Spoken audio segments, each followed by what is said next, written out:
Penilaian berpikir kritis oleh kelompok 8 kelas 4D.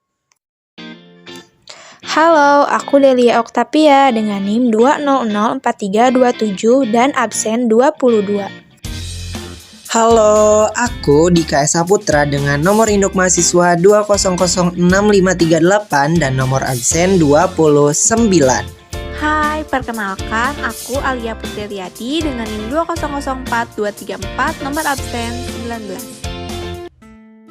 Untuk memahami apa dan bagaimana penilaian berpikir kritis, yuk simak cerita Ariana dan Hari. Ariana dan Hari merupakan mahasiswa semester 4 PGSD UPI Kampus Sumedang. Pada suatu hari, mereka sedang mengikuti perkuliahan mata kuliah evaluasi pembelajaran di sekolah dasar.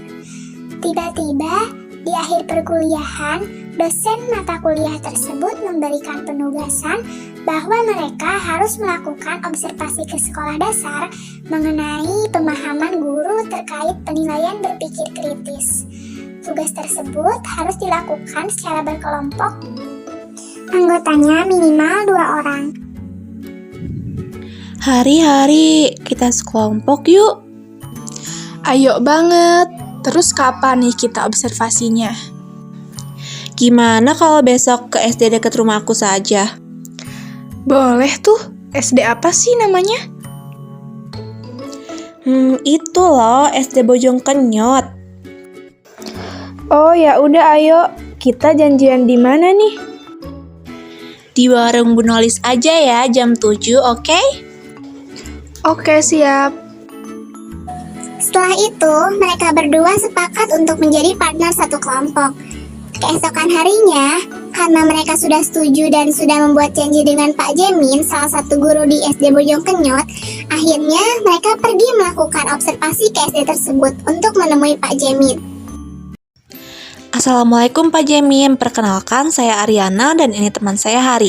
Kami merupakan mahasiswa PGSD UPI Kampus Sumedang ingin melakukan wawancara dengan Bapak terkait penilaian berpikir kritis. Apakah Bapak bersedia? Halo Ariana dan Hari. Oh iya, baik. Dipersilahkan. Baik Bapak, terima kasih atas kesempatannya. Kita langsung ke pertanyaan pertama saja. Kira-kira menurut Bapak, kemampuan berpikir kritis itu apa ya Pak? Baik, akan saya jelaskan. Berdasarkan ilmu pengetahuan yang telah Bapak baca, ada beberapa ahli yang mengemukakan pendapatnya mengenai definisi kemampuan berpikir kritis itu sendiri. Yaitu yang pertama ada menurut Ennis pada tahun 1996 yang mengemukakan bahwa berpikir kritis ini adalah suatu kemampuan berpikir dalam menyelesaikan pemecahan masalah yang melibatkan pengetahuan, penalaran, dan pembuktian. Kemudian ada juga menurut Fisher pada tahun 2008 yang mengemukakan bahwasannya kemampuan berpikir kritis adalah suatu kemampuan dan interpretasi aktif dan evaluasi dari hasil observasi dan komunikasi, informasi, dan argumentasi. Kemudian yang terakhir nih anak-anak ada juga menurut Duron pada tahun 2006 yang mengemukakan bahwa berpikir kritis adalah kemampuan untuk menganalisis dan mengevaluasi informasi yang telah diterima. Jadi jika kita simpulkan dari pandangan atau pengertian gitu ya, definisi menurut para ahli tadi, kemampuan berpikir kritis adalah kemampuan dalam mengambil keputusan melalui tahapan observasi, analisis, dan menyimpulkan suatu permasalahan. Begitu. Oh, baik Bapak. Kemudian selanjutnya rincian indikator dari penilaian berpikir kritis itu bagaimana ya Pak? Nah, indikator kemampuan berpikir kritis ini terbagi ke dalam 5 kegiatan. Hal ini dikelompokkan menurut Ennis dalam Zubaidah pada tahun 2010 halaman 6. Oke, sekarang kita jelaskan satu-satu ya kegiatannya apa-apa saja. Nah, baik, kita mulai dari kegiatan yang pertama. Kegiatan yang pertama itu memberikan penjelasan sederhana, yang mana kegiatan ini berisi memfokuskan pertanyaan, menganalisis pertanyaan dan bertanya, serta menjawab pertanyaan tentang suatu penjelasan atau pernyataan. Kemudian kegiatan yang kedua yaitu membangun keterampilan dasar, yang mana kegiatan ini terdiri atas mempertimbangkan apakah sumber dapat dipercaya atau tidak dan mengamati serta mempertimbangkan suatu laporan hasil observasi. Kemudian kegiatan yang ketiga yaitu menyimpulkan, yang mana kegiatan ini terdiri atas kegiatan mendeduksi atau mempertimbangkan hasil deduksi, menginduksi atau mempertimbangkan hasil induksi, dan membuat serta menentukan nilai pertimbangan. Lalu kegiatan yang keempat yaitu memberikan penjelasan lanjut, yang mana kegiatan ini terdiri atas mengidentifikasi istilah-istilah dan definisi pertimbangan dan juga dimensi, serta mengidentifikasi asumsi. Lalu kegiatan yang kelima yakni kegiatan yang terakhir yaitu mengatur strategi dan teknik, yang mana kegiatan ini terdiri atas menentukan tindakan dan berinteraksi dengan orang lain. Seperti itu. Oh, seperti itu ya, Pak. Kemudian untuk melakukan penilaian berpikir kritis ini, bagaimana langkah untuk menyusun instrumen penilaiannya, Pak? Nah, untuk menyusun instrumen penilaiannya dapat dilakukan melalui beberapa langkah atau tahapan, yaitu langkah yang pertama, menetapkan pada kelas berapa dan tema atau materi apa yang akan dijadikan sebagai objek penilaian kemampuan berpikir kritis ini. Kemudian pada langkah yang kedua, menetapkan indikator dari kemampuan berpikir kritis yang mana yang akan diukur. Dan jika setelah itu, jika poin pada nomor 1 dan 2 sudah ditetapkan, maka langkah selanjutnya dapat dilanjutkan dengan membuat kisi-kisi penyusunan instrumen penilaiannya, yang tentunya instrumen penilaian kemampuan berpikir kritis ini merupakan hasil perkawinan antara indikator kemampuan berpikir kritis dengan konten materi pembelajaran yang sedang dipelajari saat itu. Oh baik Bapak, mungkin cukup sekian wawancara dari kami. Terima kasih telah menyempatkan waktunya. Wassalamualaikum warahmatullahi wabarakatuh. Waalaikumsalam warahmatullahi wabarakatuh. Hati-hati di jalan ya. Setelah itu, mereka pun pulang. Di perjalanan, mereka membicarakan terkait lanjutan dari tugas kelompok tersebut. Ari, kita tadi udah selesai kan ya wawancaranya? Nah, kita tuh abis ini ditugasin buat menyusun contoh instrumennya sama kesimpulan. Aku boleh deh bagian menyusun instrumen, kamu bagian kesimpulan ya. Iya, oke, Hari. Keesokan harinya, mereka pun sepakat untuk melanjutkan mengerjakan tugas mengenai contoh penyusunan instrumen dan juga kesimpulannya. Ari, ini aku udah selesai menyusun instrumen penilaian berpikir kritisnya. Aku coba jelasin ke kamu ya.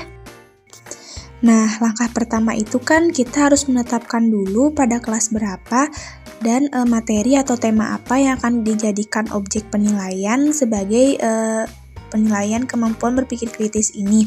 Nah, di sini aku sudah memilih yaitu mata pelajaran Bahasa Indonesia, tema 3 subtema 3, pembelajaran 1, kelas 3 semester 1 yaitu pada pokok bahasan perubahan wujud benda. Jadi langkah satunya sudah aku lakukan. Nah, bentuk kegiatan pembelajarannya ini adalah praktik. Jadi, ini disediakan dalam lembar kerja siswa. Kemudian, langkah yang kedua itu menetapkan indikator mana yang akan diukur. Nah, di sini aku menetapkan 3 indikator saja, yaitu memberikan penjelasan mendasar, membuat kesimpulan, dan menentukan strategi dan taktik. Jadi, dengan dilakukannya praktik tersebut, diharapkan siswa dapat mencapai kemampuan berpikir kritis pada ketiga indikator tersebut. Nah, langkah selanjutnya adalah membuat kisi-kisi instrumen yang tentunya ini tuh merupakan perkawinan antara indikator dan juga konten materi yang sedang dibahas. Nah, Nah, di sini kompetensi dasar yang diambil itu adalah KD 4.1 dan 3.1, yaitu 4.1 menyajikan hasil informasi tentang konsep perubahan wujud benda dalam kehidupan sehari-hari dalam bentuk lisan, tulis, dan visual menggunakan kosakata baku dan kalimat efektif. Nah, indikator pembelajarannya menulis perubahan wujud benda padat menjadi cair. Nah, di sini indikator berpikir kritis yang diambil yaitu memberikan penjelasan mendasar. Contoh soalnya seperti jelaskan apa yang terjadi pada masing-masing benda yang ada di dalam gelas. Yang selanjutnya masih pada KD 4.1, tetapi indikator pembelajarannya yaitu menulis hasil perubahan wujud benda padat menjadi cair. Nah, indikator berpikir kritisnya yaitu membuat kesimpulan. Soalnya, buatlah kesimpulan berdasarkan hasil percobaan di atas. Yang kemudian ada kompetensi dasar 3.1, yaitu menggali informasi tentang konsep perubahan wujud benda dalam kehidupan sehari-hari yang disajikan dalam bentuk lisan, tulis, visual, dan atau eksplorasi lingkungan. Nah, indikator pembelajarannya yaitu mempraktikkan perubahan wujud benda padat menjadi cair. Nah, di sini indikator berpikir kritisnya itu yakni menentukan strategi dan taktik. Nah, contoh soalnya, jika diamati dari percobaan yang telah dilakukan, es batu, mentega, coklat, dan kapur barus tidak dapat mencair secara bersamaan. Bagaimana caranya agar es batu, coklat, dan mentega dapat mencair secara bersamaan? Oh iya Hari, itu udah bagus kok, udah oke. Aku juga udah nih kesimpulannya. Jadi kesimpulan dari observasi kita yaitu kemampuan berpikir kritis merupakan seseorang yang dapat berpikir secara logis maupun rasional. Nah, kemampuan berpikir kritis juga salah satu kompetensi untuk menghadapi tantangan di era pendidikan abad ke-21 yang memiliki arti suatu kemampuan dalam mengambil keputusan melalui tahapan observasi, analisis, dan menyimpulkan suatu permasalahan. Dan terdapat 5 rincian indikator kemampuan berpikir kritis. Yang ke-1, memberikan penjelasan mendasar. Yang kedua, membangun keterampilan dasar. Yang ketiga, membuat kesimpulan. Yang keempat, membuat penjelasan lebih lanjut. Dan yang kelima, menentukan strategi dan taktik untuk menyelesaikan masalah. Terus terdapat 3 langkah mengembangkan instrumen soal kemampuan berpikir kritis. Yang ke-1 itu menetapkan pada kelas berapa dan tema atau materi apa yang akan dijadikan sebagai objek penilaian kemampuan berpikir kritis ini. Nah, yang kedua menetapkan indikator dari kemampuan berpikir kritis yang mana yang akan kita ukur. Nah, yang ketiga itu membuat kisi-kisi yang tentunya instrumen penilaian ini merupakan hasil perkawinan antara indikator kemampuan berpikir kritis dengan konten materi. Begitu kira-kira Hari kesimpulannya. Wah, udah bagus tuh. Kita langsung kumpulin aja ya, Ari. Ya, Hari.